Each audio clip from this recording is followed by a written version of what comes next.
இன்று மே 14 எமது கட்சியின் மேனாள் பொருளாளர் முகமது யூசுப் அவர்களின் நினைவு நாள்.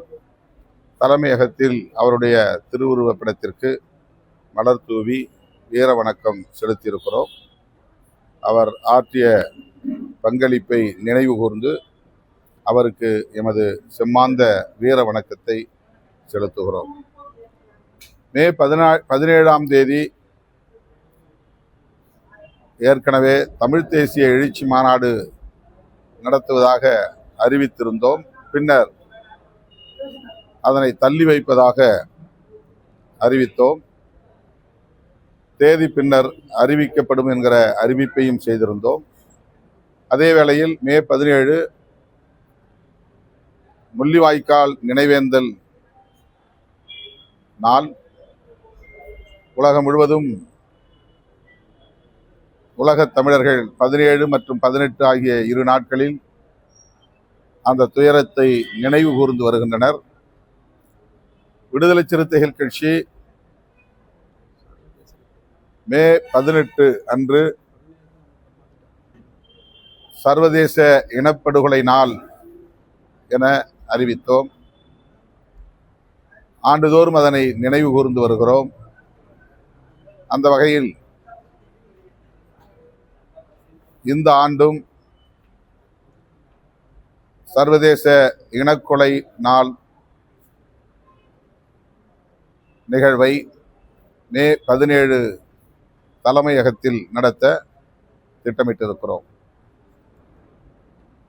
தமிழ் தேசிய எழுச்சி மாநாட்டுக்கான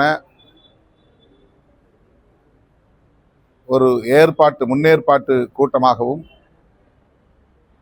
இந்த நிகழ்வை நாங்கள் ஒருங்கிணைக்கிறோம்.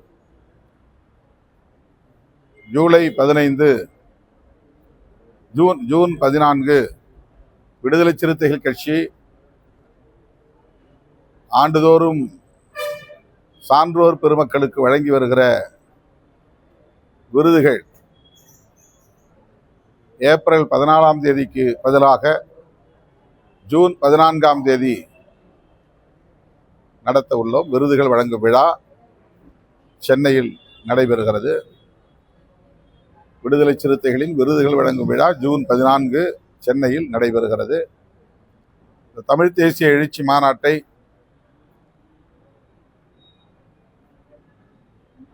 ஜூலை 23 உலகத் தமிழர்களால் நினைவு கூறப்படும் இன்னொரு முக்கியமான நாள்.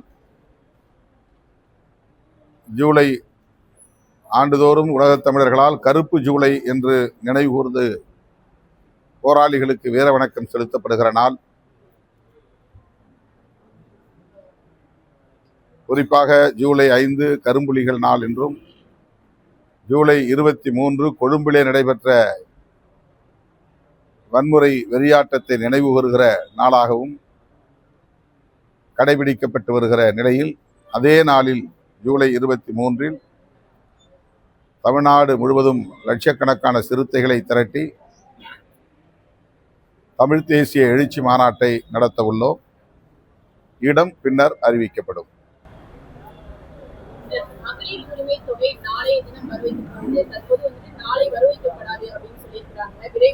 என்ன சொல்லியிருக்காங்க? அது வந்து வங்கி கணக்குல வரவு காலதாமதமாகும் சொல்லி தமிழக உங்களோட பார்வை. நேற்று சட்டப்பேரவையில் நம்பிக்கை கோரும் தீர்மானத்தின் மீது உரையாற்றிய முதல்வர், கடந்த அரசு நடைமுறைப்படுத்திய திட்டங்களை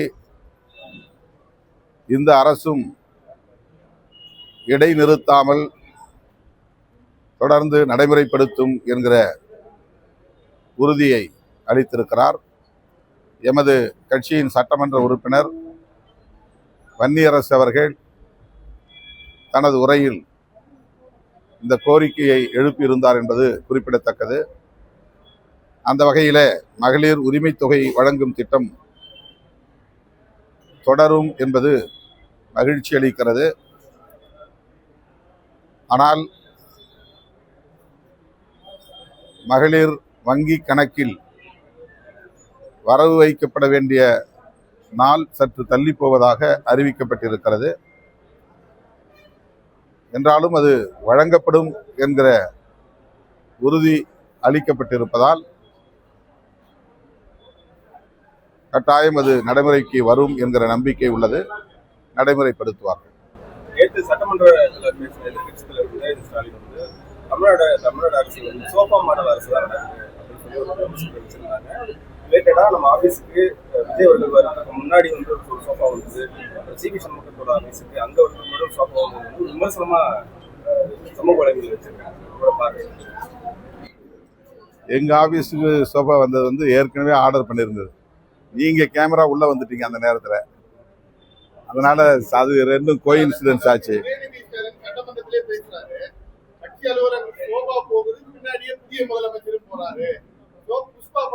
அது விசிக அலுவலகத்தை வச்சு அவர் சொல்லல. அவர் வந்து அதிமுகவில் உருவாகி இருக்கிற ஒரு அணி, அந்த அணி தலைவர்களை அல்லது அந்த சட்டமன்ற உறுப்பினர்களை சந்திக்க போன போது நிகழ்ந்த ஒரு நிகழ்வை சுட்டிக்காட்டியிருக்கிறார் என்று கருதுகிறேன். நம்ம இங்க வரவே இல்லை. நேற்று பேசின அதிமுக முதலமைச்சர் சிவி சண்முகம் ஒரு தலித் முதலமைச்சராகும் வாய்ப்பு வந்து தமிழக அரசியல உருவாச்சு. ஆனா வந்து எடப்பாடி பழனிசாமி வந்து அவர்கள் விருப்பம் கருத்து பதிவு பண்ணியிருக்காரு. அது பற்றி எனக்கு எதுவும் தெரியாது. அங்க என்ன நடந்தது, அவர்களுக்குள் என்ன உரையாடல் நடந்தது, எதுவும் நமக்கு தெரியாது. நான் ஏற்கனவே சொன்னேன், எனக்கு தெரிந்த எனக்கு நெருங்கிய சில நண்பர்கள் என்னிடத்தில் இப்படி ஒரு பேச்சு போய்கொண்டிருக்கிறது என்ற தகவலை சொன்னார்கள். மற்றபடி பின்னால் என்ன நடந்தது என்பது எனக்கு தெரியாது. நாங்கள் அதற்காகத்தான் காத்திருந்தோம், காலம் தாழ்த்தினோம் என்பதை போன்ற ஒரு தோற்றத்தை திரும்ப திரும்ப பலரும் பேசிக் கொண்டிருக்கிறார்கள். ஒரு சிலர் தாவேகாவோடு நாங்கள் பேரம் பேசிக் கொண்டிருக்கிறோம், பேரம் படிவதற்காகத்தான் காலம் தாழ்த்துகிறார்கள் என்று வாய்க்கு வந்ததையெல்லாம் வாரி இறைத்தார்கள். எங்களுடைய நடவடிக்கை நான் தொடக்கத்திலேயே சொன்னேன், மீண்டும் சொல்லுகிறேன், அழுத்தமாக சொல்லுகிறேன், தெளிவாக சொல்லுகிறேன். இடதுசாரி கட்சிகள் எடுக்கிற முடிவை ஒட்டி எங்கள் கட்சியின் உயர்நிலை குழுவில் நாங்கள் விவாதித்து அதை ஒட்டிய முடிவை எடுப்போம் என்று சொல்லியிருந்தேன். அதிலே எந்த தடுமாற்றமும் எங்களுக்கு இல்லை. இடதுசாரி கட்சிகள் 8ஆம் தேதி காலையில் செயற்குழு, மாலையில் மாநில குழு, இந்த 2 குழுக்களிலும் எடுத்த முடிவை நாங்கள் அன்றைக்கு மாலை அறிவிப்போம் என்று எங்களுக்கு சொல்லியிருந்தார்கள். ஆக அவர்கள் அதிகாரபூர்வமாக எடுக்கப்பட்ட முடிவு என்ன என்பதை அறிந்த பிறகு அந்த முடிவை முன்வைத்து எங்கள் தோழர்களிடையே நாங்கள் கலந்தாய்வு செய்வது என்பதை இடதுசாரி கட்சிகளின் தலைவர்களுக்கே தெரியப்படுத்தியிருந்தோம். ஆக அவர்கள் 4 மணிக்கு சொன்னார்கள், நாங்கள் 2 கட்சிகளும் இந்த முடிவை எடுத்திருக்கிறோம் என்று. ஏற்கனவே நான் 5 மணிக்கு ஆன்லைன் மீட்டிங், அதாவது எங்களுடைய உயர்நிலைக்குழு கூட்டத்தை ஜூம் ஆப் வழியாக நடத்துவதென்று சமூக ஊடகங்களிலேயே அறிவித்து விட்டோம். என்னுடைய ஃபேஸ்புக்கிலே அது போடப்பட்டிருந்தது. வாட்ஸ்அப் மூலமாக அந்த 30 பேர் தோழர்கள், கட்சியினுடைய பொதுச் செயலாளர்கள், துணை பொதுச் செயலாளர்கள், அமைப்பு செயலாளர்கள் மற்றும் சில முன்னணி பொறுப்பாளர்கள் அடங்கிய குழு, அந்த குழுவை நாங்கள் 5 மணிக்கு உயர்நிலை குழுவை கூட்டுவதாக அறிவித்தோம். 6 மணிக்கு கூடினோம். நான் போய் சேர்றதுல கொஞ்சம் லேட் ஆச்சு. 5 மணிக்கு எல்லாரும் ஆர்கனைஸ் ஆயிட்டாங்க. அந்த கூட்டம் 8:45 வரையில் நீடித்தது. அன்றைக்கு முதல் நாளே நான் சொல்லியிருந்தேன், எங்கள் கூட்டம் முடிந்து அடுத்த நாள் காலையில் தான் அறிவிப்போம் என்று நான் சொல்லியிருந்தேன். ஆனால் அஃபிஷியலாக யாருக்கும் நாங்கள் அழைப்பு விடுக்கல. அதாவது ஊடகவியலாளர்களுக்கு இது மாதிரி ப்ரெஸ் மீட் இருக்கு வாங்கன்னு நான் யாருக்கும் சொல்லலை. நான் இடையில சொன்ன கருத்தை வைத்துக்கொண்டு என்னுடைய அலுவலகத்திற்கு 11 மணிக்கு எல்லோரும் வந்து விட்டார்கள். அந்த ஆன்லைன் கூட்டத்தில் எடுத்த முடிவு 2 கருத்துக்கள் இருந்தன. ஆதரவு அளிப்பதிலே யாருக்கு மாற்று கருத்தில்லை. அன்கண்டிஷனல் சப்போர்ட், இடதுசாரி கட்சிகள் நிபந்தனையற்ற ஆதரவை வழங்கியிருக்கிறார்கள், அதை போல நாமும் வழங்குவதா அல்லது அமைச்சரவையில் இடம்பெறுவதா என்கிற 2 கருத்துக்கள் இருந்தன. இறுதியாக தலைவர் எடுக்கிற முடிவு என்னவோ அந்த முடிவுக்கு நாங்கள் கட்டுப்படுகிறோம் என்று முடித்தோம் அந்த கூட்டத்தை. ஆக நான் பொதுச் செயலாளர்கள் 2 வர சொல்லியிருந்தேன் தங்கியிருந்த இடத்திற்கு. அவர்கள் வந்து சேர 12 மணி ஆகிவிட்டது. அவர்களோடு கலந்து பேசுவதற்கு எனக்கு ஒரு அவகாசம் தேவைப்பட்டது. உடனே நாங்கள் எங்கோ திரைமறைவில் ஏதோ பேசிக் கொண்டிருக்கிறோம் என்று எங்களை பிடிக்காதவர்கள், எப்போதும் எங்கள் மீது காழ்ப்பை கொட்டுகிறவர்கள் அந்த சந்தர்ப்பத்திலும் எங்களுக்கு எதிரான அவதூறுகளை பரப்ப தொடங்கினார்கள். எங்களுடைய சட்டமன்ற உறுப்பினர் வன்னியரசு அவருடைய தந்தையுடைய நினைவிடத்தில் போய் அஞ்சலி செலுத்தி விட்டு வர வேண்டும் என்று விருதுநகருக்கு போய்விட்டார். அது அவரே எடுத்த முடிவு. அவர் போயிருந்தார் அவருடைய தந்தை நினைவிடத்திற்கு. அவர் அடுத்த நாள் 9ஆம் தேதி காலை 8:45 மணிக்குத்தான் மதுரை விமான நிலையத்தில் அவர் விமானம் பிடித்து இங்கே வந்து சேர 10 மணிக்கு மேலாகிவிட்டது. நான் இருக்கிற இடத்தை தேடி பிடித்து வருவதற்கு 12 மணிக்கு மேலாகிவிட்டது. ஆக சட்டமன்ற உறுப்பினர்கள் கையெழுத்திட்டால் மட்டும்தான் ஆதரவு கடிதத்தை தர முடியும். காட்டுமன்னார்குடி எம்எல்ஏ ஒரு இடத்தில் தனியே தங்கியிருக்கிறார். நான் தங்கியிருந்த இடம் அவருக்கு சொல்லப்படவில்லை. அவருக்கு 12:30 மணிக்குத்தான் நாங்கள் சொல்ல முடிந்தது. ஏனென்றால் பொதுச் செயலாளர்கள் வந்து பேசிய பிறகு, வன்னியரசும் வந்து சேர்ந்த பிறகு அவரும் வருவது சரியாக இருக்கும் என்று நாங்கள் தகவல் கொடுத்தோம். பிறகு நாங்கள் பேசினோம். 2 மணிக்கு ஒரு முடிவுக்கு வந்தோம். அதன் பிறகு ஃபார்மெட், அதாவது எந்த விண்ணப்பத்தில் கையெழுத்திடுவது, அது கவர்னர் அலுவலகத்தில் ஏற்பாடு செய்த விண்ணப்ப படிவம். அந்த விண்ணப்ப படிவத்தை பிரிண்ட் அவுட் எடுத்து கொண்டு வந்து என்னுடைய லெட்டர் ஹெட் கொண்டு வந்து அதிலே நாங்கள் தனியே ஒரு கவரிங் லெட்டர் தயார் செய்து அதை ரப்பர் ஸ்டாம்ப் மூலம் அதிகாரப்பூர்வமாக நான் தான் என்னுடைய வழிகாட்டுதலின் அடிப்படை தான் சட்டமன்ற உறுப்பினர்கள் இதற்கு உடன்படுகிறார்கள் என்ற அடிப்படையிலே அவர்கள் தனியே கையெழுத்து போடுகிற அந்த தாளிலும் என்டார்ஸ் செய்து நான் கையெழுத்து போட்டு ரப்பர் ஸ்டாம்ப் வைத்தேன். அதற்கு ஒரு கால அவகாசம் தேவைப்பட்டது. ஆளுநருக்கு நேரடியாக என்னுடைய லெட்டர் ஹெட்டில் எழுதக்கூடிய ஒரு லெட்டர், இது மாதிரி நாங்கள் முடிவெடுத்திருக்கிறோம், இந்த 2 பேரும் என் கட்சி சார்பில் அவங்களுக்கு ஆதரவு தெரிவிக்கிறாங்க என்கிற ஒரு கவரிங் லெட்டர். இதையெல்லாம் தயார் செய்த பிறகு தாவேக பொறுப்பாளர் ஆதவ அர்ஜுனுக்கு தகவல் கொடுத்து அவர் 3:30 மணிக்கு மேல் வந்து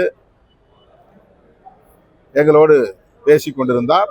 4-4:15 மணிக்கு தான் தயாராகி முடிந்தது. கையெழுத்திட்டார்கள். அதன் பிறகு நான் நேரடியாக பிரஸுக்கு வந்து விட்டேன். அவர் நேரடியாக ஆளுநர் மாளிகைக்கு போய்விட்டார். ஆகவே என்னை சுற்றி அல்லது என்னை முன்னிறுத்தி என்ன நடந்தது என்பது பற்றி பெரிதாக எங்களுக்கு தெரியாது. ஆனால் தகவல் கிடைத்தது. அந்த தகவலைத்தான் நான் தகவல் கிடைத்தது என்று சொன்னேன். ஊடகங்கள் அதை பெரிதுபடுத்தி விட்டார்கள். இப்போது அதிமுகவுக்குள்ளே என்ன உரையாடல் நடந்தது என்பதை அவர்கள் ஊடகங்களின் முன்னால் சொல்லிக் கொண்டிருக்கிறார்கள். அது பற்றி எனக்கு பெரிதாக தெரியாது. ஆனா ஊடகங்கள் திருச்சி தானே பரப்புறீங்க செய்திய.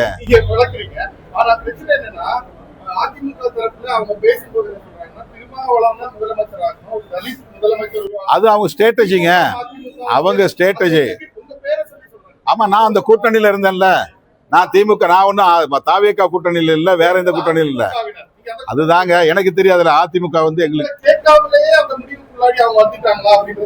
திமுக கூட்டணியில நாங்க இருக்கிறதுனால அவங்க அதை பத்தி பேசியிருப்பாங்க, அவ்வளவுதான். அது திமுக காரண்ட போய் கேளுங்க.